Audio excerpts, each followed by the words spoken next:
আসসালামু আলাইকুম ভাই ও বোনেরা, আপনারা সবাই কেমন আছেন? আশা করি আপনারা সবাই ভালো আছেন। আলহামদুলিল্লাহ আমিও ভালো আছি। অনেক ফ্রেন্ডলি ব্লগে জানাই স্বাগতম। আর এইদিকে দেখেন কি সুন্দর করে মেয়ে কিন্তু রেডি হয়ে গেছে। আর ঈদের পরে কিন্তু আজকে বেড়াতে যাচ্ছি, বাবার বাসায় আসছি।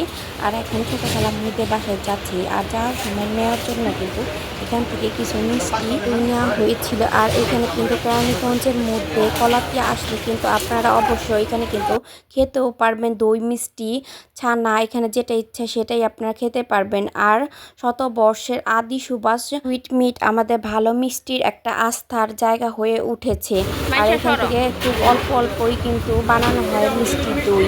তো এখান থেকে নিয়ে খাওয়াটাই ভালো আমি মনে করি। আর এসেও খেতে পারবেন। আর এখানে দেখেন ওরা কি সুন্দর করে বসে আছে নিচে। আর এইদিকে কিন্তু আমাদের বাসা থেকে বের হতে মেয়ে আর দুপুর হয়ে আসছে, তাই এত বেশি নিয়ে সে বসে আছে। আর আমার জন্য একটু ভালো দিয়ে দিয়েছে ছোট ভাইয়ের সাথে যাওয়াতে, কারণ এই রোদ্রের মধ্যে কিন্তু ও আর আমি রিস্কা বসছিলাম। আর তার সাথে কিন্তু আপনাদের ভাইয়া আর তার মেয়ে কিন্তু বাইক দিয়ে গিয়েছিল। আর যাওয়ার পরেই কিন্তু ওয়েলকাম ড্রিঙ্কস দিয়ে দিয়েছে। আর এখানে দেখেন 2 ধরনের পিঠাও বানিয়ে রেখেছে। এই যে শুরু হলো খালামুনির হাতে খাবার খাওয়া। দেখেন একটু পরই কিন্তু একটা না একটা কিছু আমাদের এখানে এনে দিচ্ছে।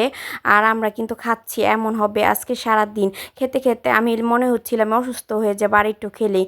আর এইদিকে দেখেন আপনাদের ভাইয়া কি তৃপ্তি করে এই পায়েসটা খাচ্ছিল। এত বেশি মজা হয় আমার এই খালামুনির হাতে এই পায়েসটা, বলে বোঝাতে পারবো না। আগে তো ঈদের মধ্যে হলেই কিন্তু তাদের বাসায় যাওয়া হতো, আর এই ফিনিটা সবসময় আমাদের খাওয়া হতো। আর তাদের বাসায় বেড়াতে গেলেও কিন্তু সে বানায়। আর এদিকে দেখেন একটার পর একটা খাবারও আসতেছিল। আর প্রথমবারের মতো কাঁঠাল খেয়ে নিয়েছি। এদিকে দেখেন কি সুন্দর করে টেবিল সাজিয়ে নিয়েছে। আর আমরা যাওয়ার আগেই কিন্তু রান্না বাড়া সব কিছু শেষ করে ফেলেছিল খালামুনি। আর তারপর কিন্তু পোলাওটা শুধু রান্না করেছে।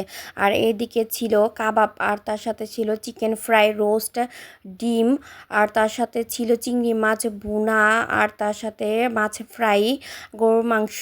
তো অনেক কিছুই কিন্তু আয়োজন করেছিল খালামুনি ওই দিন। এর মধ্যে কিন্তু সন্ধ্যার নাস্তাটাও দিয়ে দিয়েছিল, হালকা নাস্তা। তো ওই নাস্তা খাওয়ার পরে কিন্তু বের হয়ে গেছিলাম। আর খালামুনিকে বলছিলাম যে কিছু করার দরকার নেই। আর খালামুনি বলতেছে রাতে খাওয়ার পরে বাসায় যাবে, এভাবে যেতে পারবে না, দুপুরে তো তেমন খেতে পারো না। তো এদিকে কিন্তু বের হয়ে গেছিলাম নাজিরপুর আর কি নদী পাড়ে যাওয়ার জন্য। মনে করেছিলাম যে ওইখানে ক্যাফটা আছে।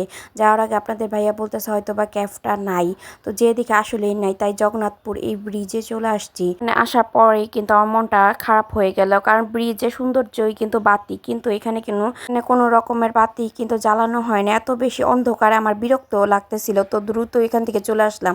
আর এখানে দেখেন কি গরমটাই না পড়েছে, এক একজনে পাখা নিয়ে রাস্তায় বসে আছে। আর ওই দিন সব থেকে বেশি গরম পড়েছিল মনে হয়েছিল, কারণ 36 ডিগ্রি তাপমাত্রা থাকলেও মনে হইতেছিল যে 40 ডিগ্রি তাপমাত্রা চলতেছে। আর এইদিকে দেখেন নাস্তা সাজিয়ে ফেলেছে। আর এখানে কিন্তু আমি ভিডিও করি বলে যে এভাবে সাজিয়ে গুছিয়ে নাস্তা দিচ্ছে তাই না, সবসময়ের মতোই কিন্তু খালামুনি এভাবে আমাদের প্রিন্স দিয়ে থাকে। তো আমার খালামুনি কিন্তু আমার অনেক পছন্দের মানুষও বলতে পারেন একজন। আর এই যে যাওয়ার পরে জিজ্ঞেস করতেছে তোমাদেরকে অনেক বেশি অসুবিধা হচ্ছে আর অনেক বেশি কষ্ট হইতেছে এই গরমে। আসলেই কিন্তু একটু গরমটা একটু বেশি ছিল। তো তবুও কিন্তু খালামুনিদের বাসায় অনেক বেশি আনন্দ লাগছে আর ভালো লাগছে। ভিডিওটা এই পর্যন্ত, ভালো লাগলে সাবস্ক্রাইব করবেন। আল্লাহ হাফেজ।